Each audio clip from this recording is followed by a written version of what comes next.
2 in the fall, and California is in the West has jumped way up to the top of the chart. It might be number 2 behind Texas on total population. Over 20 years and all that, I've really gotten to learn a lot about their language and their response to my calling and just how they act.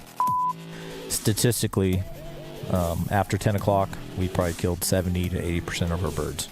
And, if you talk to most experienced, turkey hunters across the nation, it's probably very similar. I would say it starts off with just the interaction with the animal, similar to elk hunting. You're calling elk, you're calling turkeys, you're interacting, you're speaking the language. But over the years, it's kind of evolved for me as far as hunting them from not only interacting to them, but challenging yourself to bow hunt them and bow hunt them close range, 20 yards and in. Just trying to be, like I told you earlier during your hunt, just more of an Indian, getting close, challenging yourself, challenging your woodsmanship, your calling, your setup, decoying, and just kind of taking all that into consideration and executing the plan of killing a wild turkey with a bow.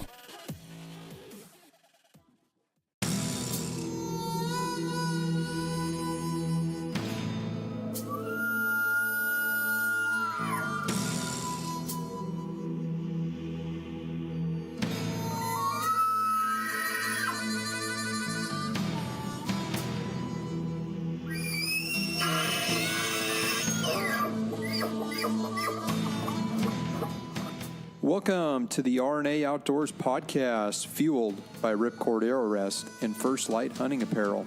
At RNA, we are public land DIY conservationists that love to share our passion for the outdoors. So join us and our team as we interview professionals in the industry to share insight knowledge that helps make hunters and anglers more successful.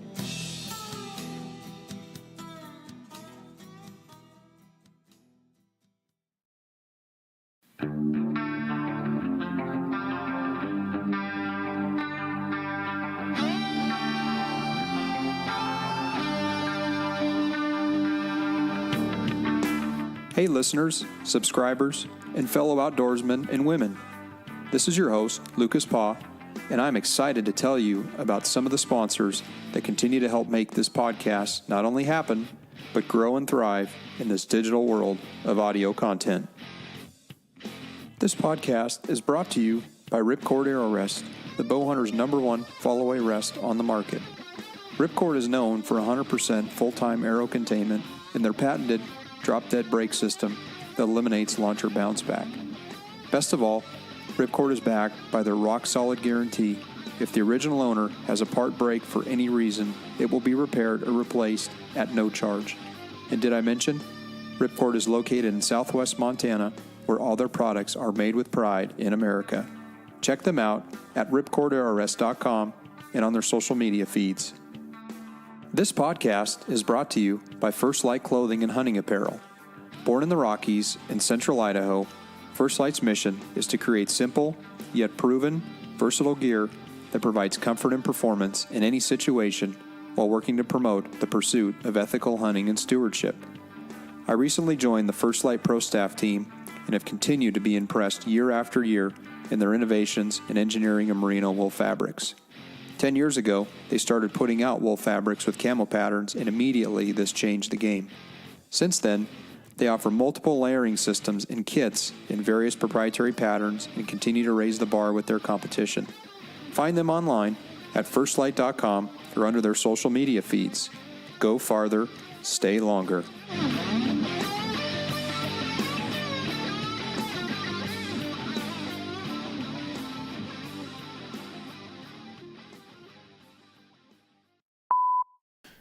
A little stronger in the left, but I can hear both. Okay. I'm going to pump you up a little bit. Don't get any ideas. Move your speaker to the side so you can... Yeah. You're almost on empty there, buddy. You're good? Let's keep it that way. You're good? For a while. Okay. Yeah. You don't want me to have to do too much editing? No, I don't want to get in trouble. Okay. No, we can't get in trouble. I'm going to open up this podcast with kind of a trivia question. Uh-oh. And I think I've got the right guy at the table right now that can answer it. So, wild turkeys exist in 49 of 50 states. What state do wild turkeys not exist in? Think about it. Colombia. No, Alaska. You got it. So Alaska. Wow, that was a tough one. There are over 6 million turkeys is what they estimate in the world, and in every state except Alaska that their proliferation is. So, but after this year, minus that by 28, 30 now. Yeah, so after today. So we could probably do formal introductions, but I am here with the #Turkey Slayer, Mr. Chris Stone. Yeah. Welcome to the Arnie Outdoors podcast. Thanks, man. So long time coming right here. Yeah, I mean, I was thinking kind of, I think the first time I at least had heard of you or even knew of your existence on Earth was on Jay Scott's podcast. And it was when I just started kind of getting into turkey hunting. And it's probably, 3 or 4 years ago, I think, when you were on Jay's podcast, maybe before that. For my first one. Yeah. And he's like, yeah, this is Chris Stone. He's from California, and he hunts turkeys. And I'm like, oh, okay, I'm going to check this out. And next thing I know, of course, I start, kind of digging, following you. And I think we've just kind of connected over the years from that, and just obviously gotten to know each other. But formally, this weekend was the first time we've been able to actually connect. So, which has been an awesome experience, coming up and visiting and just having a good time and just enjoying your company. I think I always think about like hunting brings people together, communities together, like people that you may never associate with or may never even know, but it's hunting that brings a lot of people together sometimes, which I think is cool. Yep. And it opens up opportunities and opens up doors to, hunts and just a whole other lifestyles and just other parts of your life, Absolutely. So I guess I wasn't that. So trivia question number 2. Uh-oh. Yeah. So I couldn't get you off the hook because, you're right. I mean, they say there's got to be more than 6 million turkeys, but they say that their estimated number around 6 million turkeys in the lower 48. But of those 6 million, when were turkeys introduced into California? Wow. I'm not really the historian, but I want to say it was back in the 70s or 80s. I could be off. So 1959. All right, I was way off. Yeah, California Department of Fish and Game imported and released 1,000 of live trap wild turkeys. So now the next question is Rio Grandes. Think about the subspecies and where they came from. Rio Grandes, and I would guess Texas. Yeah, so absolutely right. From over 200 locations in Texas, the Rio Grande subspecies was introduced in 1959.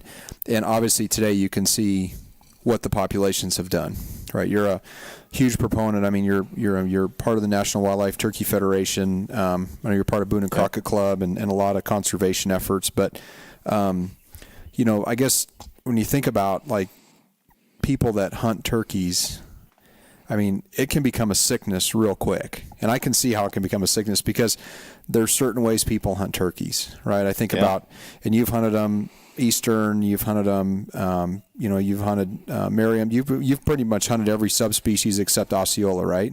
Osceola, Goulds. Yeah. Okay, and the Gould's turkey. But when you think about a turkey, I guess it's like an elk.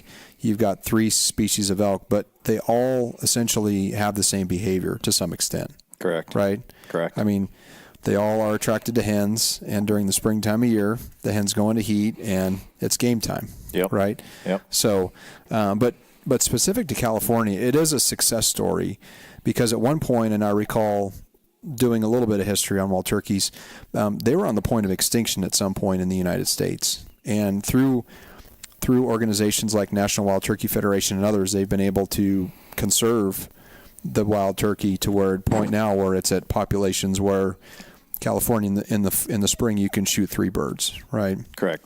And 3 in the spring, 2 in the fall, and California is in the West has jumped way up to the top of the chart. It might be number 2 behind Texas on total population. Okay. So if I was to ask you, you kill a lot of stuff, right? I'm walking through your house. I'm like, wow, this is some pretty impressive stuff you got hanging on the wall.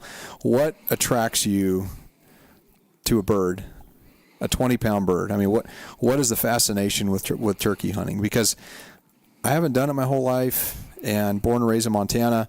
I come to California, and a friend of mine goes, "Hey, you ever turkey hunted?" I'm like, "Yeah, I used to, shoot them with a 30-06." I mean, I didn't turkey hunt. I mean, we would shoot them, but it's like there's something about it that captures you, and I've kind of figured out some of what that is now, hunting the certain way that you guys hunt them here. But what is it about turkeys for you that makes you enjoy it so much to where, you're part of 28 harvests this year? That's incredible.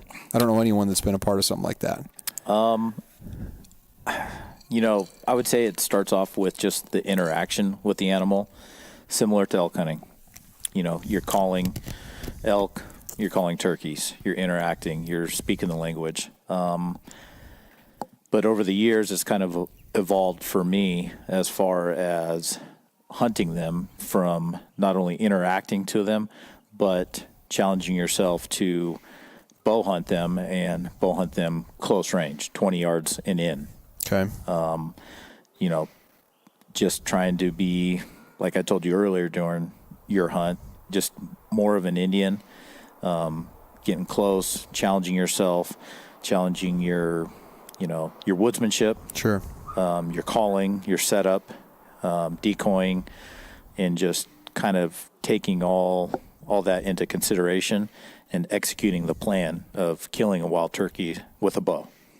Yeah, so for an animal that, you could literally go out there and have not showered for 10 days, rolled around in the mud, and sense by no means an issue, right? No, if it was, it would be hard to kill a wild turkey. So most animals that, like Western animals that, you and I have talked about all weekend and like to hunt and share to hunt, scent is probably, it's like they say, they can see you once, right, hear you twice. If they smell you once, they're done, right? So, but with turkeys, it's like, they're not going to smell you, but their eyesight and their sense of hearing is absolutely incredible.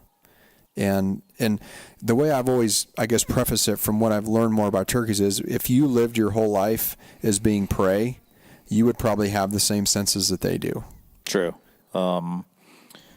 Kind of going back to your first question into this, turkeys you'll never be able to figure out. When you think you have them figured out, the next day, when you think you're going to kill that bird, it does something completely opposite and leaves you scratching your head. Now, regarding the eyesight, the hearing, a wild turkey, once you're hunting them, you're in the woods, it's a whole different world. You're in their atmosphere. Like you said, they're prey. They're on the edge. They're constantly being, coyotes are coming after them. Sure. Mountain lions are coming after them. Predators coming after them. Hunters are coming after them. And so they're always on edge. And you have this short time during the spring where you kind of catch them off edge, and you got to take advantage of that. Yeah. And you got to do your best to your abilities to do that. You'll see a wild turkey driving down the road, and he sees you're in a vehicle, and he's 10 yards off the road, and he'll just sit there and look at you. He knows that vehicle's not a threat. He's used to vehicles driving by.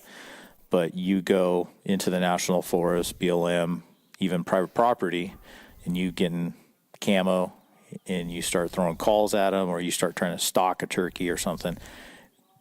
That bird his senses are level red. Sure. So to, get into range and kill that bird, it's just, it's tough.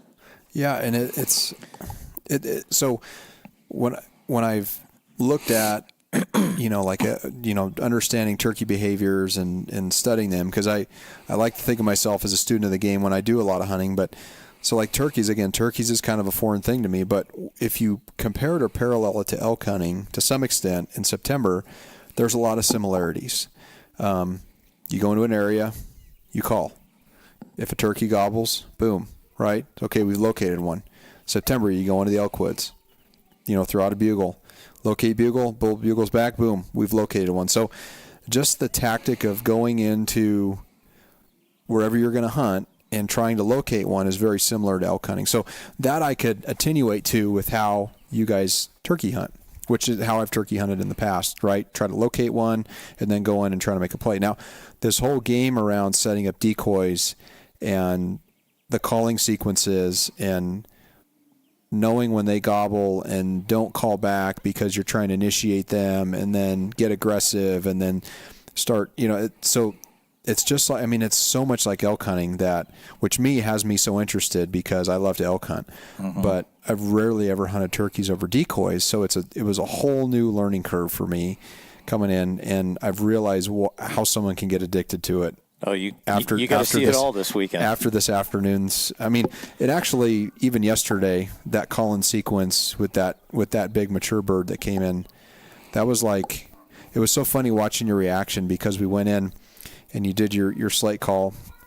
He gobbled and it sounded like coming his way, and then I think we walked down a little farther and he hit again and he was closer, and it was just like jailhouse. Yeah, it was just like the jail broke free. We were sprinting for the closest tree. It was awesome. Digging decoys out, digging calls out, and just panic mode. And then it was just like, then we got set up, and then you started calling, and then you could tell the realization of how much closer they'd gotten from the last time. Yeah. And then you hit your call again, and next thing you know, they're boiling over the ridge. Yeah. Like it's 40 yards away. Yeah. Coming in hot.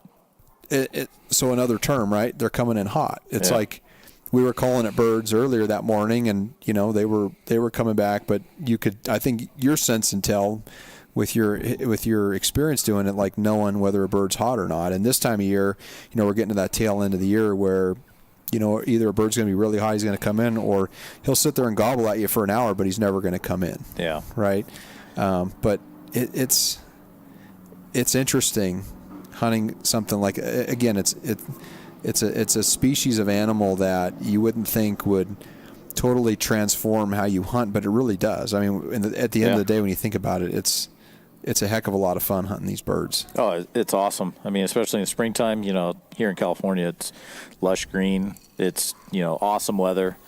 You have friends, family out with you.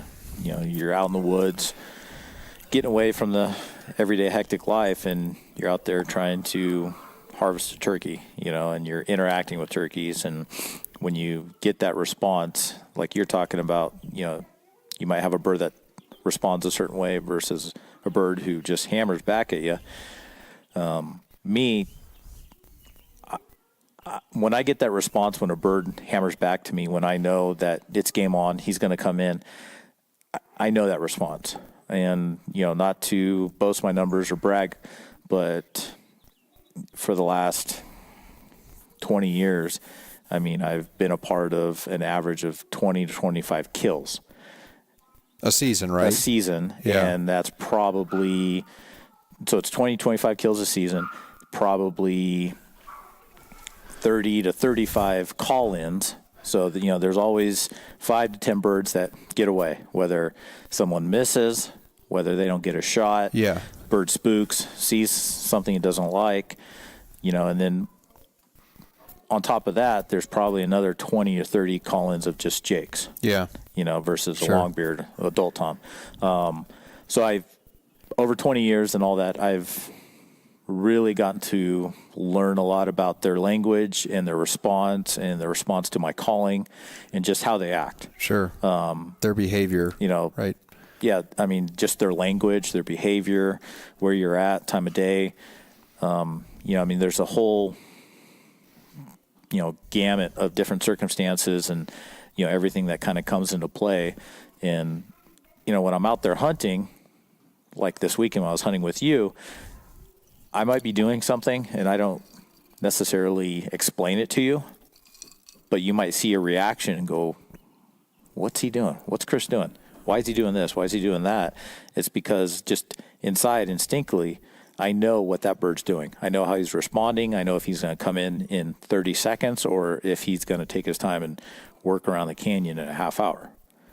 So, and that's experience. I mean, correct. You instinctually know that depending on how a bird gobbles at you or how it reacts to your call, that you know that's as you say, a hot bird, coin term, and he comes blowing in like that one did.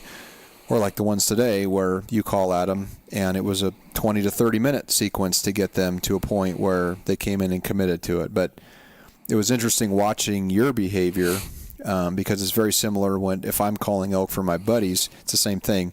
If we're sitting on a knoll, we bugle, or even we cow call, we hear a bull bugle. Okay, we go get set up. Well, that bull could have covered 300-400 yards in that time we get set up. If he's here and the shooter's here, I'm going to come around and I'm going to try to pull him by the shooter. I mean, that's a natural thing to do, which is exactly what you did. You set up today because when you got above me and called, you were trying to pull them up that canyon so they wouldn't come behind us. Once you got them pulled up that canyon, you kicked back and said, hey, I'm going to call them into this area where we had the decoy set up, so I'm going to call them by you. It was like a textbook how it happened, but how everything unfolded and the timing of it. I mean, it was a 20 to 30 minute, time frame that it took for all that to unfold. But I mean, you couldn't have. I mean, I don't think you could have wrote the book any better in terms of how it unfolded. And it was an awesome experience. To your coin phrase, to what you said, it's like, every turkey hunter should experience an experience like that where you have. The caller, the shooter, the decoys, I mean, the interaction with the decoys, and then obviously, making the shot count, which it did. And it was just an awesome experience. Yeah. It was, like I told you, it was probably the call-in and hunt of this spring so far as just everything taken into consideration and the amount of birds that came in. We had 4 longbeards that eventually came in, and once they committed, I mean, they came in hot, thundering. They were hitting every call I hit, but it took a little work. Like you explained, like elk hunting, I kind of got to a point in the calling sequence when I knew they were going to come from one direction, and that direction was going to put them close to a little bit of a hump, a little bit of a rise in the ridge, and I need to bring them just over that ridge. 10 yards. Yeah. So they would be in view of the decoys, and then once they saw the decoys, they would commit to the decoys and then give you your perfect shot. And by doing that, prior to that, just like, elk hunting, I was moving all over that ridge top within, 30, 40, 50 yard range, but I was moving back and forth calling, acting like a hen who wants attention. I wasn't staying stationary in one little spot calling, because if a tom hears that or a group of toms hears that, they're going to figure that out, that doesn't sound right, doesn't sound normal. So while you're sitting there with your bow in hand, the decoys are 16 yards away from you, I'm running all over that ridge calling, just sounding like a hen, going back and forth, trying to get pretty much some love from a tom. Yeah. And then finally, when those toms came into that 50, 60 yard range, I kind of just went into a position where I knew if it came to the calling, they would catch a visual of those decoys. And then from there, it was pretty much on you. Yeah. And I will say it was impressive watching you doing what you were doing, because I mean, as the shooter, you're sitting back and kind of watching this thing happen. And again, you had a thought in mind how they were going to come in, one of two scenarios. The scenario played out the way that you thought it was going to, but it only played out that way because once you got them to a point where you knew they were getting closer and they were getting committed, is when you ended up going past me again, going down below me, and then doing that call sequence again. Then you went quiet on them. They went quiet. I hate that, by the way. Well, yeah, because it's part of it, but it's nerve-wracking because, but you have to do that. I mean, I don't know how many birds we've killed going quiet after calling aggressive. Yeah. Because, it just breaks their curiosity and they're like, okay, where'd she go? Where'd she go? What's she doing? Then they finally break and commit in. Yeah. It was interesting. You told me that this morning when I was out this morning. You're like, okay, give it like 10, 15 minutes, put out some light clucks. So I did. Boom, they hit it. It's like maybe just do a little aggressive calling, a little cutting, right, and then do a little cluck and then just stop. And I was doing that, and the birds were hitting back on it, but they weren't committing. And I think, part of that is they didn't pitch out on the side we were on, and they were obviously roosted on the other side. And like you said, and it was interesting when your comment about, when do you kill the most turkeys, right? And I was trying to understand, because I'm thinking in elk standards, I kill most of my elk not in the morning. It's either that 10 to 2 o'clock for a time frame, or it's like after 7 p.m. And it's like that time where, the bulls in the morning, they got cows, right? They're pushing cows up the mountain. They're trying to figure out, okay, how many cows am I going to take from this bull? If it's a satellite bull, if it's obviously the herd bull, right? They're trying to figure all that out. Whereas during the middle of the day, a lot of times with turkeys, they're nesting. Right, this time of year, the hens, they're the hens are nesting. So, the toms and the gobblers are out by themselves, and they become vulnerable at that point. Yep. Which makes sense to me why you probably kill more birds in the afternoon, because they're out around probably looking for love, like you said. Yeah, I mean, after statistically, after 10 o'clock, we probably killed 70 to 80% of our birds. And if you talk to most experienced, turkey hunters across the nation, is probably very similar. Maybe excluding some of the states where their time limit, they can't hunt past 10 or 12. Sure. Because there's some states that just don't allow that. But like I said, we probably only killed 20 to 30% of our birds that first hour or two. And that's because majority of the time in the spring, they roost in the same area or the same trees, and not only do the toms roost in those trees, but the hens will roost in those trees. So when they all pitch down and fly down, the toms attract to those hens that are right there that they roosted with. And so they'll figure out for the next following hour or two, if they're going to mate that hen, if they're going to be attracted to that hen, if she's going to pretty much, submit to them or not. And so they're going to strut. They're going to stay on that hen while they're, henned up for that first hour or two. Once they figure out that, that hen's not going to give them any love, and that hen leaves or that hen chases them off, and it starts getting a little bit later, they're just going to lose interest in her, and then they're going to go off and try to find a more, submissive hen, a hen that wants to breed, who maybe doesn't have a gobbler or, another bird with her. And so that's when they start moving, start searching, and they start gobbling more. Sure. And that's that 9, 10 o'clock range. And that to me is like their vulnerability stage, because they're probably trying to vie for dominance at that point, right? They're pitching out. There's hens moving around. We saw that the first morning, yesterday morning, right? Group of gobblers, some jakes, and some hens. It was funny how the hen pulled the jake through where we were sitting, although the 4 or 5 gobblers didn't come through and follow that hen, which we thought naturally, okay, Jake's not going to be breeding this hen. That's just not going to happen, right? Here's these 4 or 5 gobblers, but none of them came through. And it's interesting just watching the behavior of those birds, thinking they were going to do one thing and they did a completely different other, which makes you wonder, okay, what was different? You're never going to figure them out. To your point, what was different? What do we do differently? Okay, we were... was it the fact we were sitting in a blind? Was it the fact that they roosted in a different tree at some point, and then they roosted, and they literally roosted and pitched out where, in your opinion, you thought, this is money. They're pitching down, right? This is going to be money. Right below us. And they just didn't commit to the decoys. And we thought at one point maybe they can't see the deeks. Well, clear as day, when we walked and went on that path, there was a few of them that clearly could have saw the decoys, but there had to have been something there that deterred them from committing to the decoys and coming in for the opportunity that we were looking for. Yeah, and, like I said, you'll never figure them out, but in that situation, a few guesses could have been the blind, could have been the decoys. Who knows? Only they know. Yeah. But, it is later season. They've been hunted a few times. They've been called at. Right. They've been chased around. Usually later season, temperatures get warmer, and you can still find hot birds, and you can still call them in, but as the temperatures warm up, turkeys, they just kind of get lazy. I mean, they don't like it when it gets super hot. Like we saw today, after our afternoon hunt, we were driving back to my house. We were driving past a meadow where you saw birds in the morning strutting, and sure enough, those birds were within 20 yards of where you saw them. What were they doing under that tree? They were literally bedded under that tree in the shade, trying to stay cool. And it was, 80 degrees today? Yeah, it was pretty warm today. It was pretty warm. Yeah. And sometimes it gets up to 90 this time of year here. So yeah.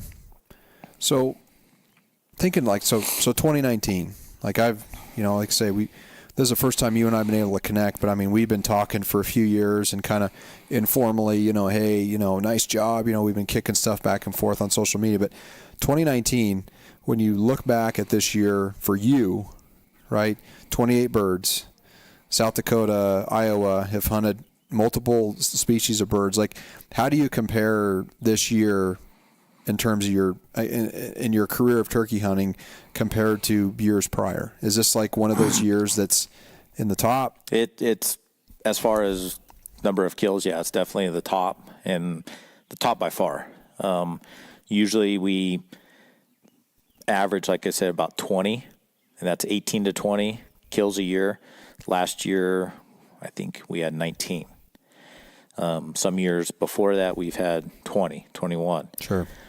This year, we were just looking, all right, let's try to get to 20, because it's fun to have kind of a small little personal set goal a target with your, or a goal, right? A target with your buddies and the group you hunt with. And, not only do me and my close buddies that we hunt with, we want to succeed and, fill our quota and our tags, but we enjoy taking out friends, family, and helping them get birds. Because, I mean, just honestly, just spending time out in the woods, helping others get their birds. Sometimes for me, it's the hugest rush. Like, honestly, there's been hunts this year where I wasn't even the shooter. I was behind the camera. And after that trigger was pulled or that arrow was released and my friend or my family member killed a bird, my hands are shaking. Like, I'm like just jacked up, where as a shooter, I wasn't like that. I mean, I still enjoyed it as a shooter, but it's just different. Sure. And that pretty much shows me that for me, it's not about the kill. It's the experience, the call in, the whole thing. It's the hunt. Yeah. The hunt for the bird. So, I mean, this year you got to experience South Dakota. So South Dakota, I killed my first Eastern with a bow. First day, public land. It was pretty awesome. I have a buddy who lives there. He took me out. We scouted first evening, and the next morning we were on birds. They pretty much went the other way, so we had to kind of relocate. And after a few hours, we got lucky and sparked a hot bird, and he came right in, made a great shot. He was down. Next By day, design, I mean, where's your plan to, hammer that bird first thing, or were you trying to be selective? Like, okay, I want to find with like nice white tips, or like what were you looking for in your hunt? Or no, that was an Eastern. Okay, so dark tip. So they're dark tips. Okay. Yeah, so that hunt, I was pretty much first ample opportunity, I wanted to put a bird down. Here, I'll try to be a little more patient when a bird comes in and try to enjoy the show when they interact with the decoys. But that hunt, as soon as that bird committed and he strutted right up to the decoys and I got to full draw, I got a perfect shot angle. I put it right behind the wing pit and executed a perfect shot, and he went 8 yards, went down. So nice three-year-old bird, probably 24, 25-pound bird. Okay. Which those Easterns they're heavy. They're big, right? They're big. They're bigger than probably like the Rios. Yeah, they're probably average 2 to 5 pounds heavier. Okay. So I was pumped. It was a great hunt. My buddy Justin, he helped me out tremendously. I appreciate that from him. I had him and his daughter out a couple of years ago, and they were hunting here. So it was kind of like a trade deal. Sure. But because of that, and that was all began over communication through social media and online forums, hunting forums, through Bowsite, and it sparked a friendship. So sure. But had a great trip there. The next day, got to call a bird in for him. He killed a bird with his bow. And then the following day, I went to Iowa and hunted with my buddy in Iowa, who I've hunted with prior. And the first morning, had good luck again, whether you call it luck or skill. Eastern as well. It was an Eastern as well. Yeah. Called in a longbeard and 4 or 5 jakes, and the longbeard came into the deeks and hammered him. So it was good. It was a good trip. Sure. So yeah, and then before that in California here, you'd already shot your limit of birds here. So yeah. Yeah. So I had 5 down, and I think at that point I was, as a group here for me and my buddies, we had 20 or 21 total birds down. So we kind of reached our, quote 20 goal. And, my buddy Joe, who you met. Yeah. He's Joe Bowhunter on Instagram. Joe Bowhunter. Go at him, follow him. Yeah. JF, where you at right now? You should be here. Yeah. He's probably working on his bow. He's probably tuning his bow right now, knowing him. Probably. He's probably tuning arrows or getting his buffalo set up ready. Yeah. For Australia. That's right. Lucky dog. But he was just kind of like, we got our goal. We're set. We got 20 birds. It's time to kill some pigs and start scouting for deer and, looking for velvet and stuff. And I'm like, no, I want to keep going. We got a couple weeks left of the season. I want to reach 30. He's like, no, we're not going to do that. I'm like, watch. 2 weekends. Where are we at now? Yeah, you're 28, man. 28. We could be at 29 tomorrow only because of the fact tomorrow's Mother's Day. Tomorrow is Mother's Day. And you got to give it up there. I do. I get it. Totally get it. I've had a great trip, and it's been a lot of fun. Yeah. But, yeah, it's been a heck of a spring. I've hunted and seen a lot of birds die here in California, and got to hunt a couple of Easterns in the Midwest. And like I said, having you out here this weekend was it was a pleasure for me because, to be honest, I wasn't sure of your turkey hunting experience and how you hunted turkeys. And I think over yesterday, the first day hunting with you, you learned a lot about how we hunt them, but I also kind of learned how your experience of hunting them, and then kind of had to adapt and kind of set up situations absolutely to where you could kind of soak in the whole setup, learning atmosphere, and execute that, and just better yourself as not only a hunter but a bow hunter. Yeah. My appreciation is so different of hunting birds now, hunting them over decoys, because literally my experience of hunting most turkeys is get there first thing in the morning, like before light. And usually whenever even call them, just wait. Like if a coyote would howl or something, or you'd hear a plane fly over, or you would hear a car drive by, you'd hear them shot gobble. I'm like, okay, there's a bird, right? Okay, so I got a bird. So then it was like, okay, so then I'm trying to find the bird in the tree. So I'm looking at these birds. Okay, so I found where they roosted. So they're either going to pitch out on one side of the river or the other, because all the rios where we live, at least down on the coast, they all roost down on the riverbeds. Big cottonwood trees, dead cottonwood trees, big pines if they're in the riverbed. So it's a matter of what side are they going to roost. If they pitch out on my side, okay, then I have a pretty good chance of trying to get close and kill them. And that's, I've killed 4 or 5 turkeys, and all of them have been spot and stock. It's been get close, and just by luck of the draw, I was able to get a shot and make the right shot. So coming here and being patient, sitting up against a tree, being able to draw sitting down, which, I mean, I practice on one knee, and because a lot of times elk hunting, you're on one knee, right? But sitting down and the whole decoy thing, and I've watched YouTube videos on it, and I try to prepare myself, but there's nothing like being in the moment when you're the shooter, release on the bowstring, and all this is happening in front of you, and you're like, okay, when do I shoot? Do I shoot now? Do I wait? And it drives you crazy. It gets you all amped up. It's a whole different dynamic, and what I come to realize is I'm basically like the amateur here, trying to understand how the experts or the subject matter experts do this, and I wanted to be the mentee from the mentor to understand how you guys hunt them. And so, like I said, I was soaking it in. You guys were telling me how to, and I'm like, I want to know, right? Help me out. I've hunted a lot of places all over the world. I've hunted, but turkeys and how you guys do it, to me, it was a foreign thing, and I learned so much this weekend, which made this trip so valuable to me coming here. Yeah, and I mean, I think, in 2 short days, how jam-packed it was with all the different hunts, all the different locations we hunted. I mean, from lowlands to up in the pines, up in the mountains. You got to see different tactics, setups. You got to see how birds responded in a positive way, in not so positive way, where we had to work them for a long time.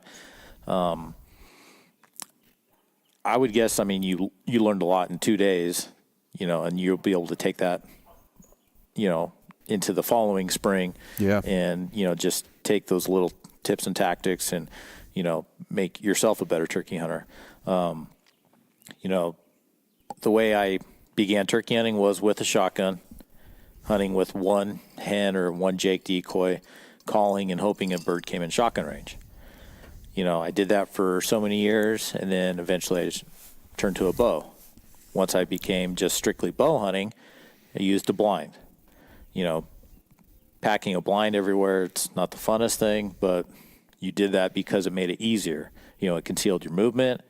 You're able to get away with more movement. It covered up, you, and you're able to make an easier shot. Well, me and my buddy Joe and a couple other buddies, we did that for so many years, and it became routine. We were killing birds, but honestly, it wasn't a challenge, especially with when Dave Smith decoys came out. The blind and Dave Smith decoys, it just made turkey hunting almost like too simple for us. It's next level. Yeah. Those decoys, at one point I almost drew back because I saw the fan on that strutter, and I was like, there's a bird. I'm like, no, it's not a bird. Those things are so realistic. Yeah.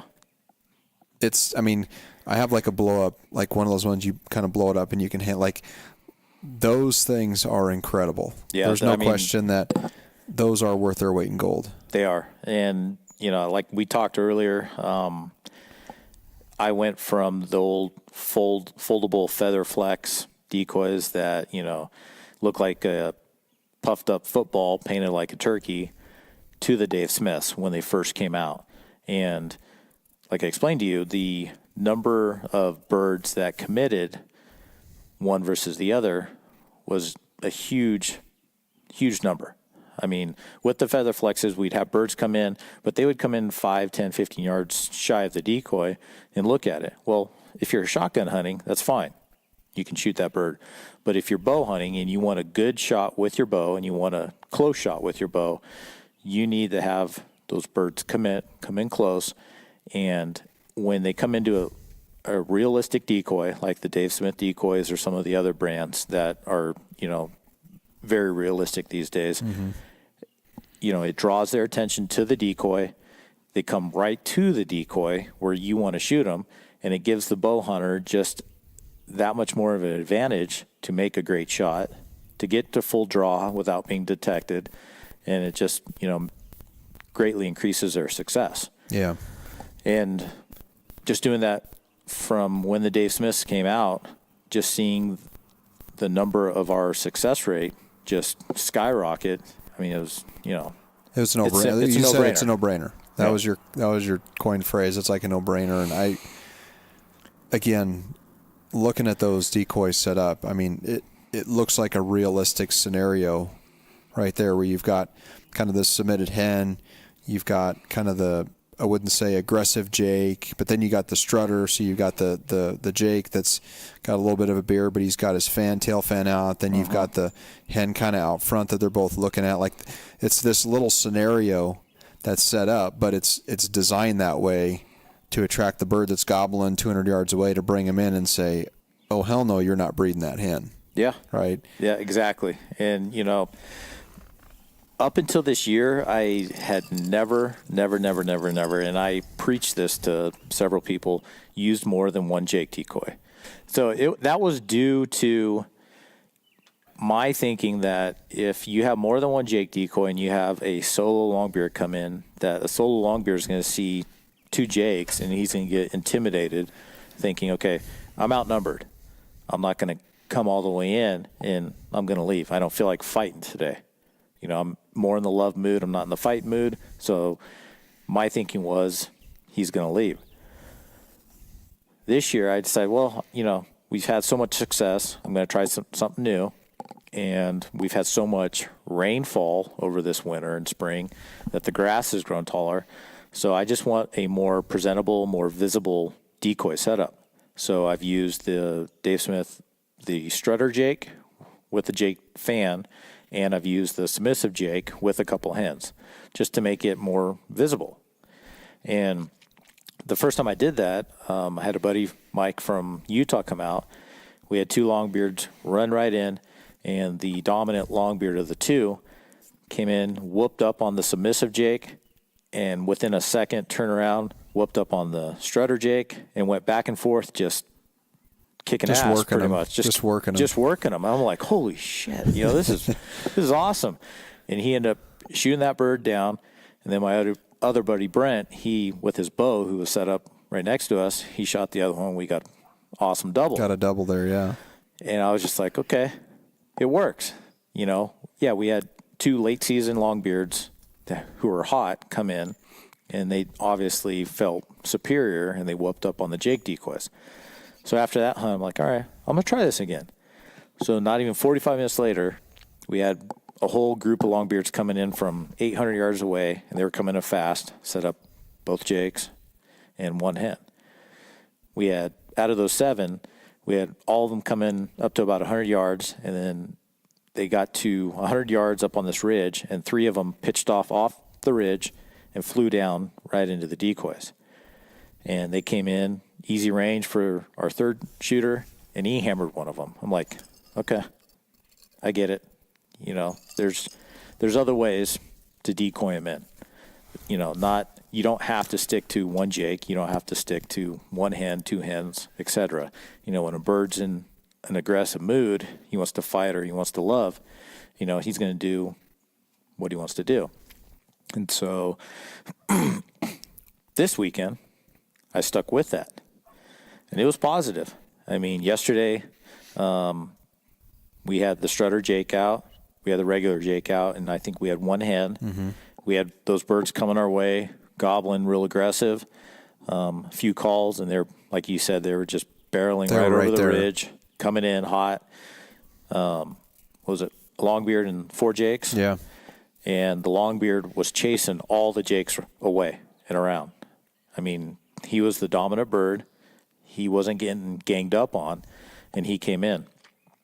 That hunt didn't fold out the way we wanted it to, but it just shows you that, you know, 1 longbeard, if he's feeling it, you know, he can push around multiple jakes.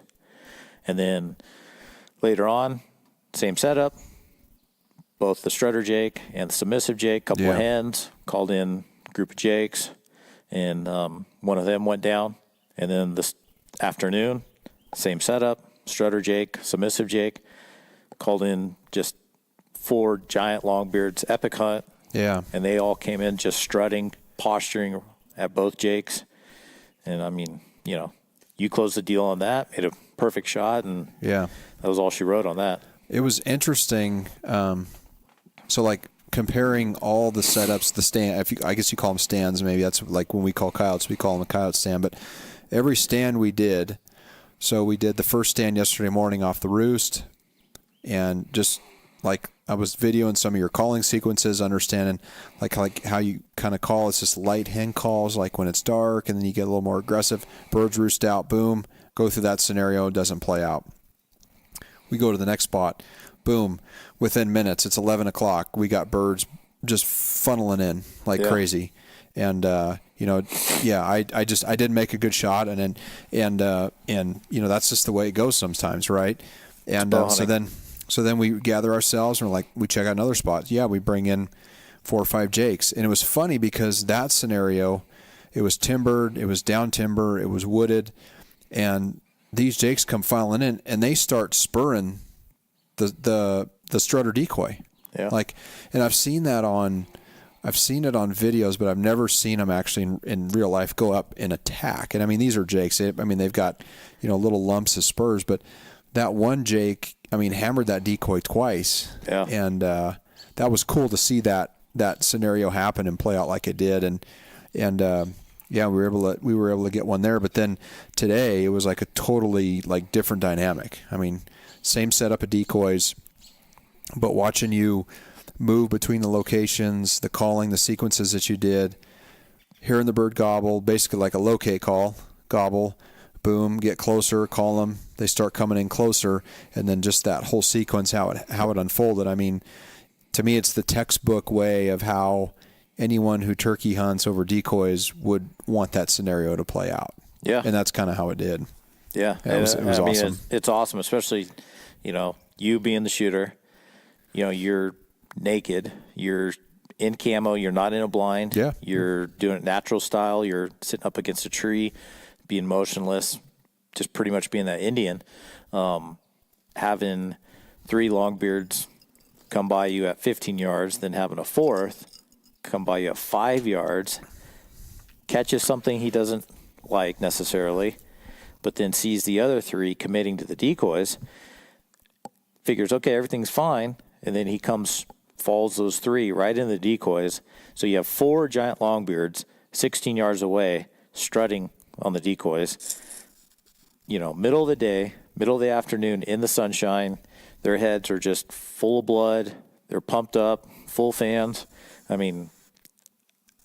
don't know how you can't look at that and be in that scenario and be like, this is not fun. I know. This is not getting my heart pumping. Like I said, I wasn't even shooting. I was calling. I was watching from 30, 40 yards away where I ended up, calling from to try to bring them past you to the decoys. And I'm over there just losing my mind. So let me play some of this. So let me play some of the sequence for the listeners.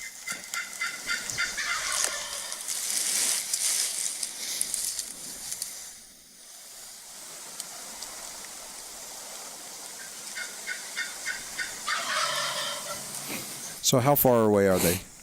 From you? They're, at that point, I think they were, 30, 40 yards away? Maybe 20. Every time you hit the slate.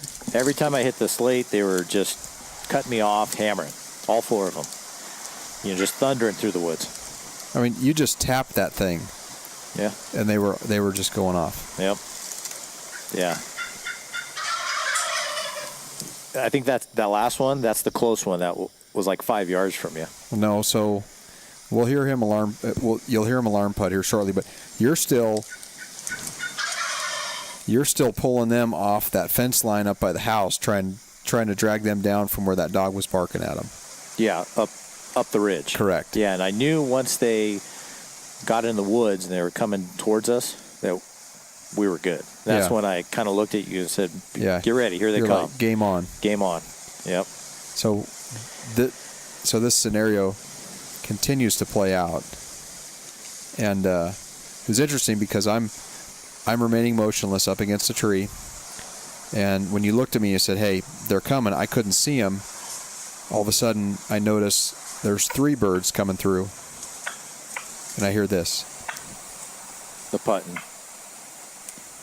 So he saw something he didn't like. I'm not an expert turkey hunter, but I know I've heard the term alarm putt, and that's when they know something isn't right, and that's when I started to worry a little bit. And my guess he saw something with you or your bow that just didn't look right, didn't blend in. Sure.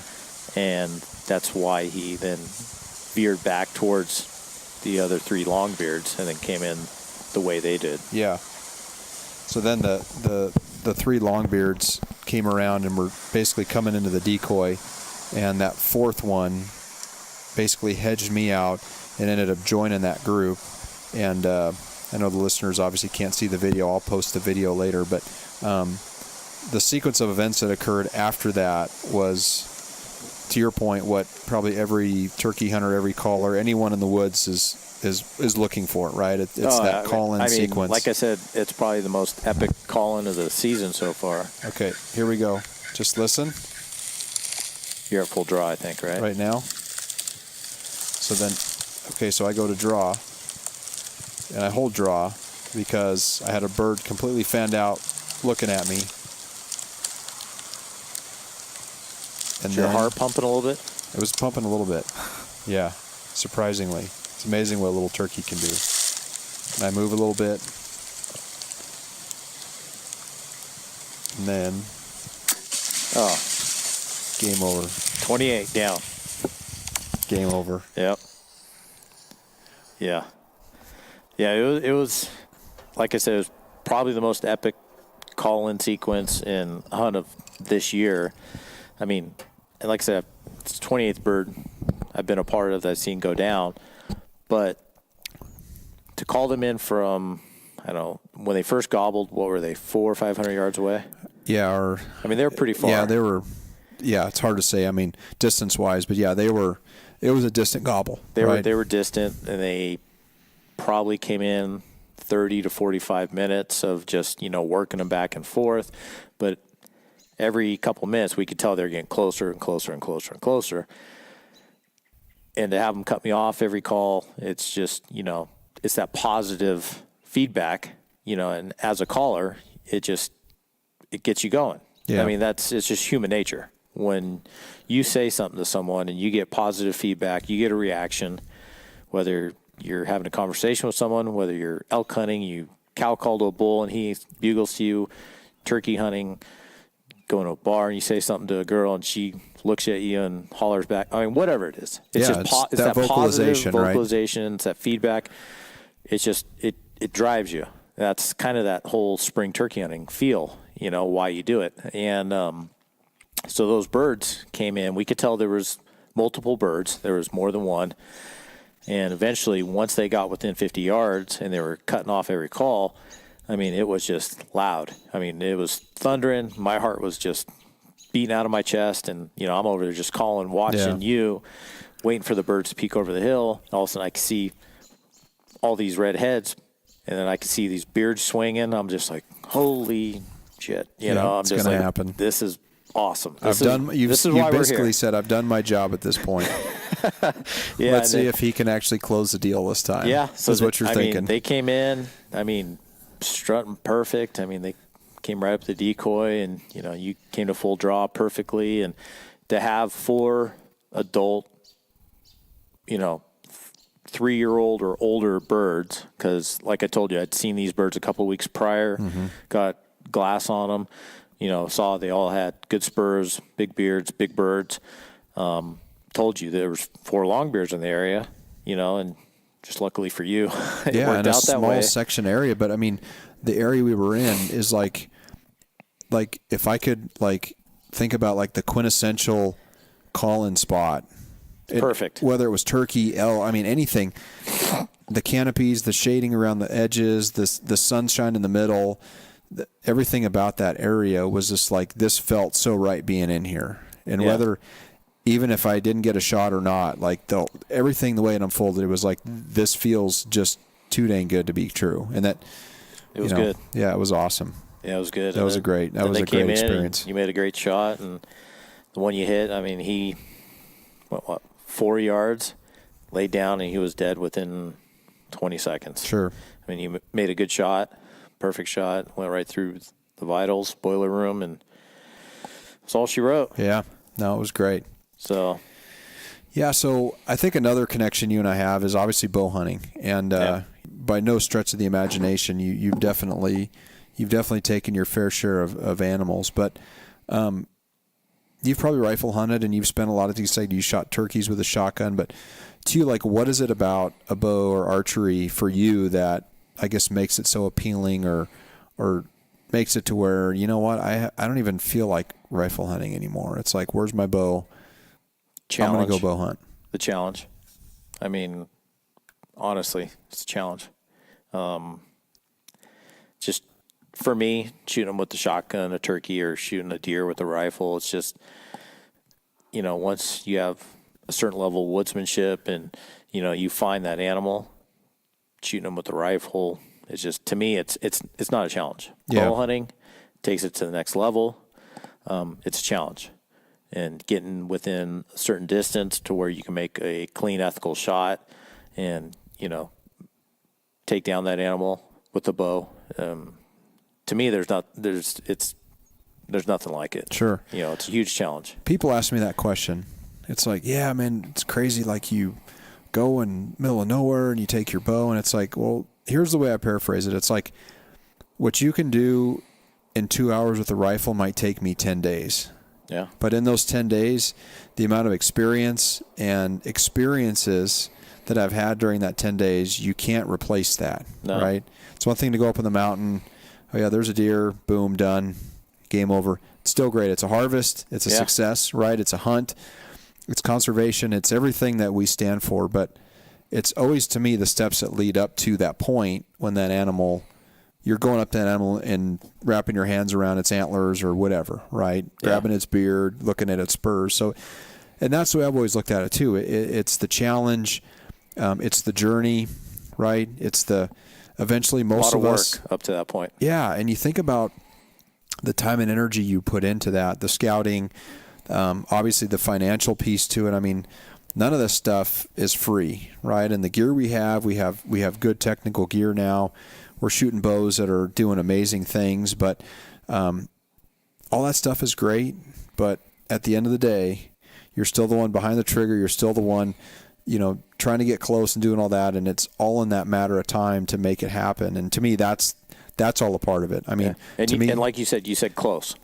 Okay, I mean, not only is it a challenge, but being close to an animal, within 40 yards versus 400, you learn so much more about that animal and its behavior that in the end, the following day, the following week, the next year, 10 years from there, it's going to make you a better hunter, and you're going to understand that animal a lot better. Yeah. So it's just, being close to animals, seeing them on a different sort of level, being in their comfort zone. It's just, not only do you learn that animal, but it's an experience. Yeah. You hear certain sounds the animal makes, you see what they do. I don't know how to explain it other than it's a certain level of just, an upper level, just being so much closer to that animal. When you're in their zone, like, again, and I like to do long distance shooting. Like, I've got a gun, I can dial the turret to 1,000 yards, dope the wind, and shoot 1,000 yards, right?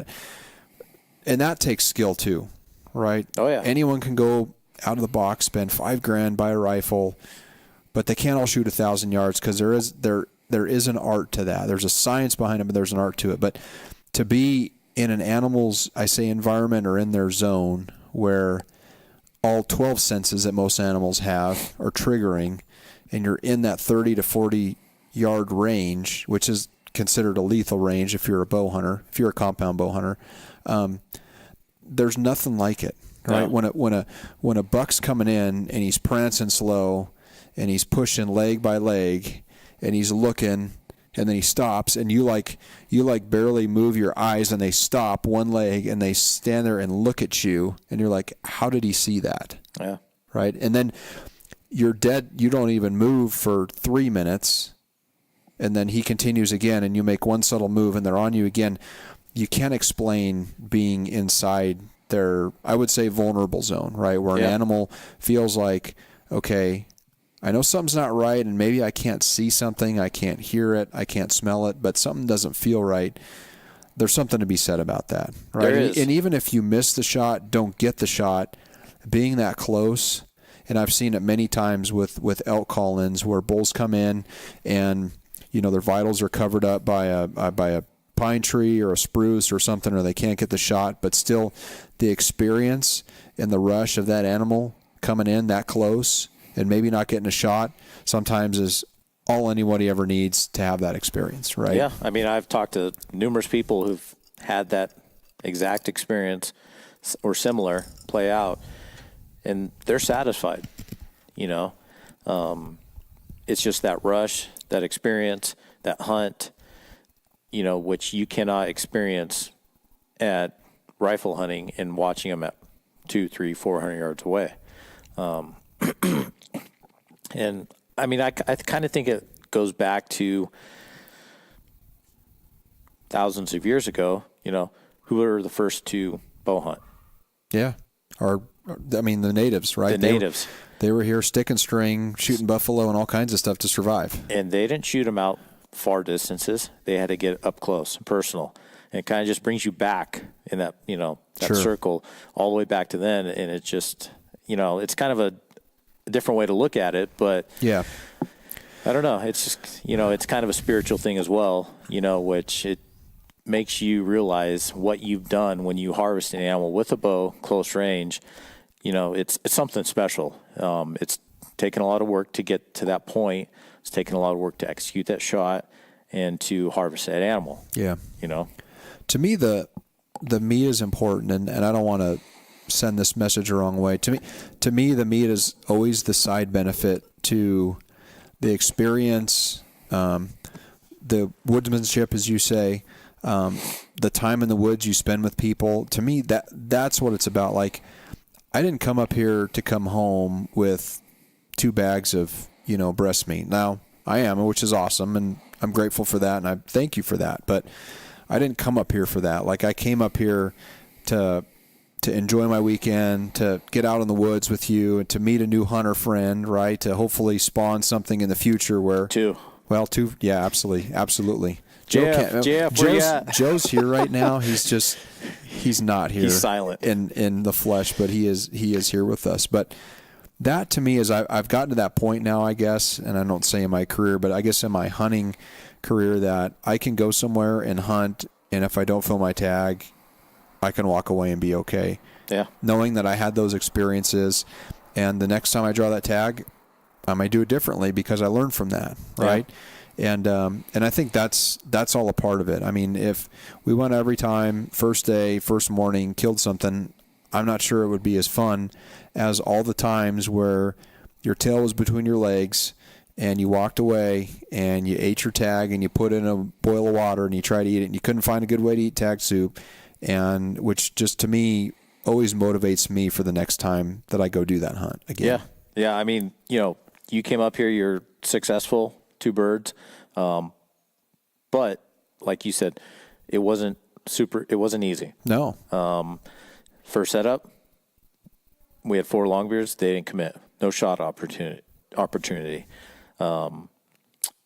Next setup, we had a rush setup, and it came together perfect. And most normal people would have made the shot, and I didn't make the shot. Correct. And then finally, the 3rd or 4th setup later after that, because we checked a few different spots, we had those jakes come in, made a good shot. Bird went 10 yards, done. Yeah. And then, today we just happened to be at the right place at the right time. And after a little work, we had an unbelievable hunt. But it wasn't, bam, bam, you're done. You got to see how a setup or 2 won't work. Sure. I mean, today could easily been, we could have went to that spot, went in there, called nothing, sat there for an hour thinking, okay, I know, like you said, I know this is an area, I know there's some long beards in here. We could have sat there for 2 hours, nothing could have happened. We could have went to another spot, nothing could have happened. Here it's 5 o'clock and we're done, right? Yeah. And we're sitting here and it's like, you know what?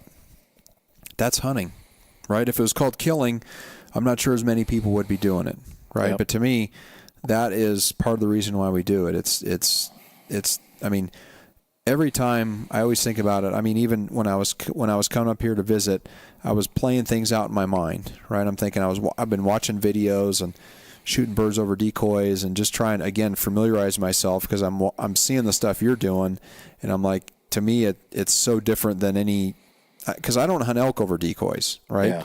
Spot and stock, use some light calls, but generally it's get close and just try to get an opportunity with elk, and then use a call to maybe stop a bull. But other than that, I don't use a whole lot of calls. So understanding how you do it, it was interesting. But seeing it firsthand, again, like I said, it gives me a whole new appreciation for how you guys do it. And you guys are, I mean, in my opinion, you guys are some of the best that I've ever seen do that. And I haven't seen a lot. But, I mean, to kill 28 birds in a matter of less than 2 months, that's pretty impressive track record. With a full-time job.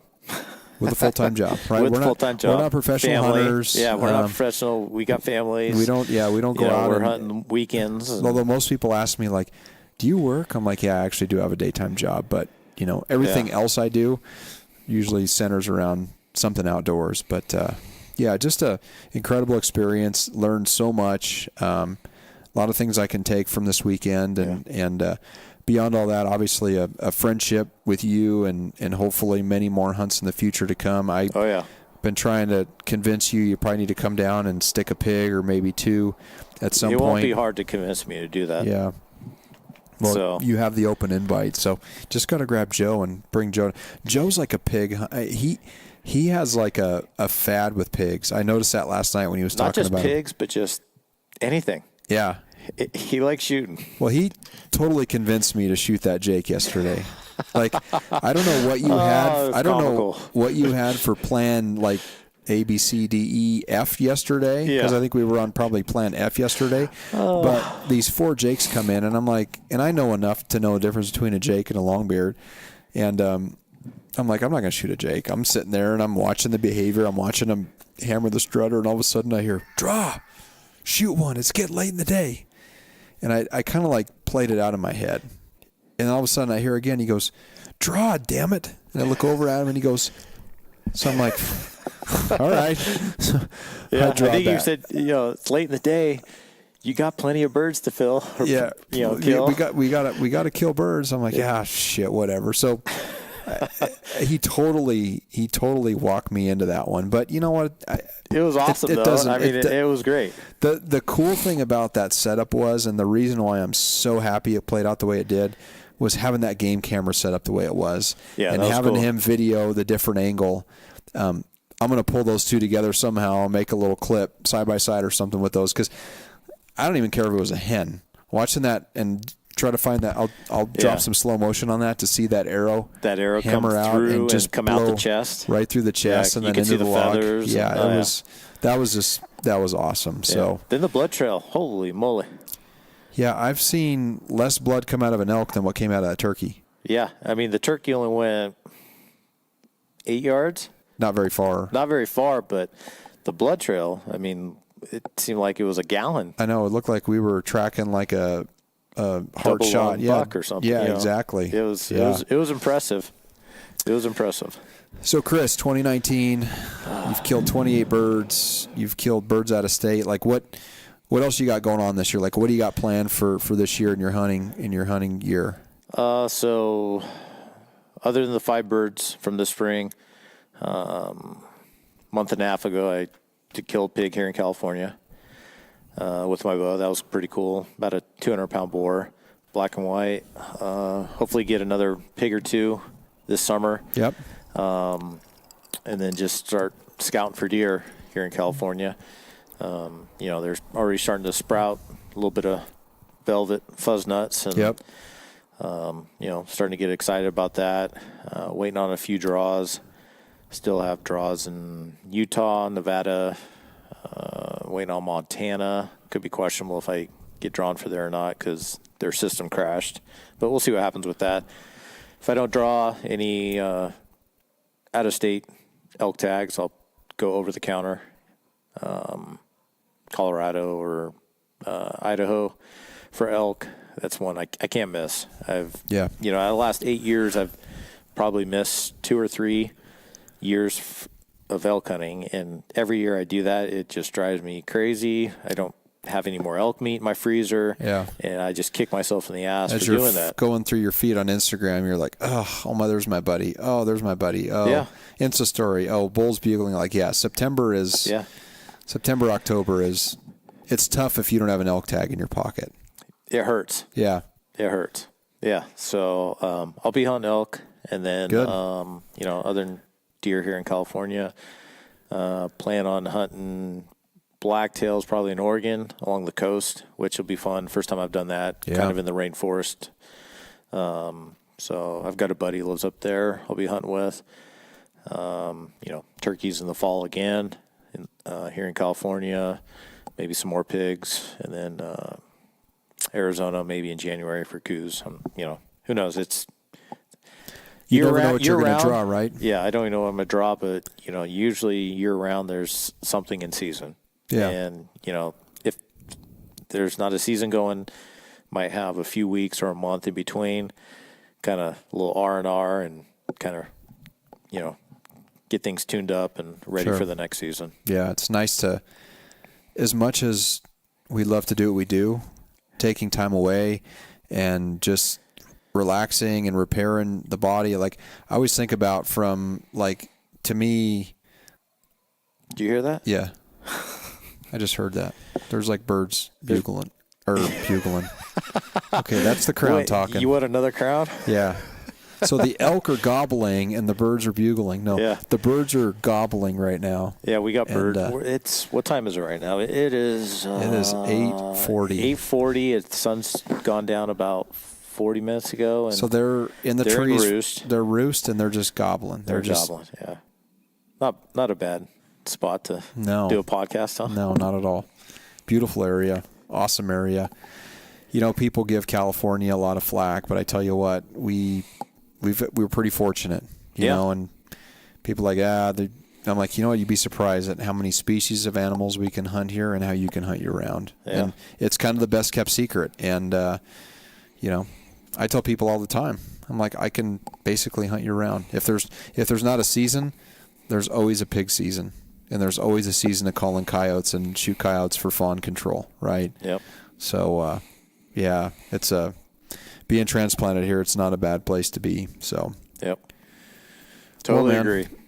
It's been a great trip. It's been great getting to know you, and obviously, put a face to a name now, and spend some time with you and your family, and just really enjoyed the weekend here. And I really got to get you down to chase some pigs. You can kind of get in my wheelhouse. I've been in your wheelhouse, man. I'm just like the mentee, understanding how you do it here, but love to have you down in my neck and kind of show you some pig hunting. I'm ready for it. I mean, you're a good enough hunter. I'm just going to say, all right, just the pigs are down there.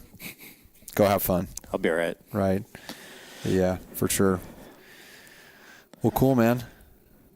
It's been great. Yeah, it's been awesome. It's honestly, it's been 2 days, but I mean, the amount of hunting we've done in these 2 days, and the call-ins and the birds and the different locations we've gone, and the different kind of elevations you've seen where we hunt. I mean, it seems longer in 2 days. Yeah, it does feel like longer in 2 days.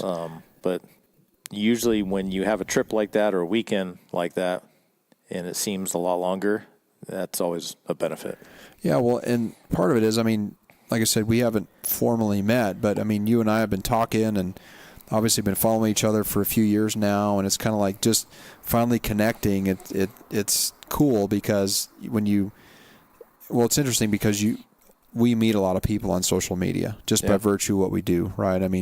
Our personal lives, but then we've also got, basically my life that I portray on social media is my life out away from work. I don't post anything with work because my work is pretty benign, but for what I do outside of work is kind of where I guess part of my identity is, and how I identify myself is, I love to hunt. I love to be outdoors. Yep. And so it's cool when you connect with people like that who have a very similar passion as you, or like I say, I don't by any means consider myself a turkey hunter by any means, but I'm learning more about it, and I can see after this weekend how people can get totally addicted to it. Like some of my friends that live back east, they live and die by turkey hunting and whitetail hunting. Yeah. And I'm not sure you could get me to sit in a tree stand for more than an hour, and these guys will sit in tree stands for hours. It's incredible to me.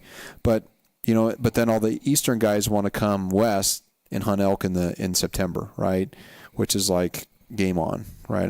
Any of my buddies that want to do that, it's like, let's go, right? Let's go chase bulls, bugling like crazy in September. So to each is their own, right? Everyone has their thing. Everyone has their niche. And I think that's what makes it great, because you have people that are diehard turkey hunters. I have a friend who lives down in LA, comes up and hunts an area of public land that I hunt on somewhat frequency for deer. And he loves turkeys. He donates all of his time and almost his life to turkey hunting under the NWTF. He donates money to them. He goes to their chapter dinners. He helps. So this guy donates all of his free time to that, to just put more birds on the ground, right? Yeah. And it's people like that give opportunities like you and I the ability to be able to go out and, I mean, look at your daughter, right? Yeah. Taking her out and 8 years old, and she's killed 4 birds in the last 7 months, between last fall and the spring. 4 birds, and she still has one more this spring. Hopefully next weekend we can get her third one. But honestly, just the time in the woods with my daughter, 8 years old. Yeah. I mean, it's in watching her enjoy it and, have a great time out there. I mean, that's all that matters to me. Whether she harvests a bird or not, it's not what it's about. It's about just passing it on.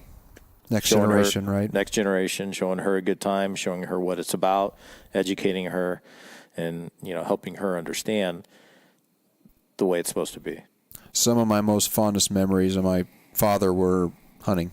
Yeah. And that's, my dad's been passed, but the things that I think most about him were the times of us elk hunting, deer hunting, antelope hunting. I mean, in north central Montana, those are the times that make me smile when I think about my dad, right? Because he was the one that instilled those values in me and my brother years ago, right? And then it was about the meat. It was about being able to put table fare and feed your family. Now for me, it's like I can go to the store and buy a steak. Like I won't ever go hungry. Mm-hmm. But to me, that, like I say, that's the side benefit of the experience that I get out of it is, you've got a freezer full of, meat that, you can eat on for me by myself. I mean, I've got an elk, 2 black-tailed deer, 3 or 4 pigs in my freezer that you're good to go. I can't eat that myself, right? I mean, I can't even physically every day if I eat all that in addition to all the fish that we caught in Alaska too. So anyway. Yeah. So I'm expecting in another month, you and I are going to be doing another podcast. I'm game. We're going to be talking about pigs. But next time, we got to have a third here. Joe. We need Joe. So probably the next time I'm going to see you is if and when you come down and visit, and you guys are going to have to chase some pigs. So you got to figure out how you can work that into Joe's schedule. Calling in sick is a reality at work, right? I mean, we all have sick time. We all have leave. So I'm thinking someone might have to call in some sick leave to come down and hunt some pigs. But I'd love to turn you guys loose. To do that. I'd love to turn you guys loose and on a group of about 50, 60 pigs and see how you guys do. That would be a lot of fun to watch that unveil. There'll be some flinging going on. Good. Well, Chris, like I said, thanks again. It's been a great weekend, and I've had an absolute blast. And it's just really nice sitting here listening to birds gobble on the roost on your porch. Yeah. Having a little crown.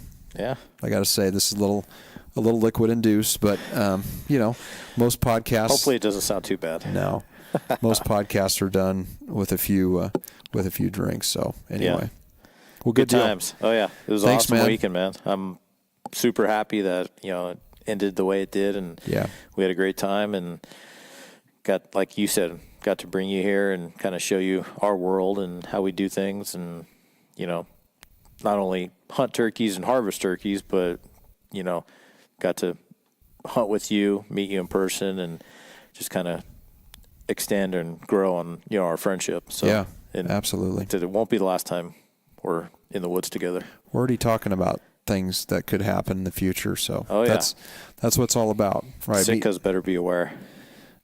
Kodiak Island. Beware. Kodiak Island is 4-legged animals. Beware. Kodiak Island is a beautiful place. Which is probably, hopefully, one place that you and I set foot on together again. But yeah, there is so many places to go, so many things to do. Yeah. And I've always said, work and time just seem to get in the way somehow. Oh, man. 10 more years, I'll be retired. Right. Well, you'll be 3 years ahead of me, but in those 3 years, I think I can figure some stuff out. So maybe I'll have to cut it loose at 10 years, and we can figure out our next journey or our next career in life. So yeah, sounds good. Cool, man. Well, thanks again. Thanks for jumping on, and I look forward to having you on again at some point. Sounds good. Cool, man. Chris Stone, a.k.a. Turkey Slayer, Chris Stone 185 on Instagram. Yeah. Yep. How else can anyone get a hold of you? Is that probably the best way, Instagram? Yeah, I don't have Facebook. That's your handle. Facebooker. I don't do that. Okay. just Instagram. Like I said, like you, it's all my hunting related stuff. You know, I put a little bit of my personal life on there, but mostly hunting.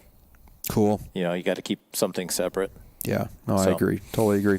So check him out, Christone185 on Instagram, and you're going to see a lot of dead stuff on there. Yeah, a little bit. Cool. All right, we're signing off. All right, buddy. Talk to you later.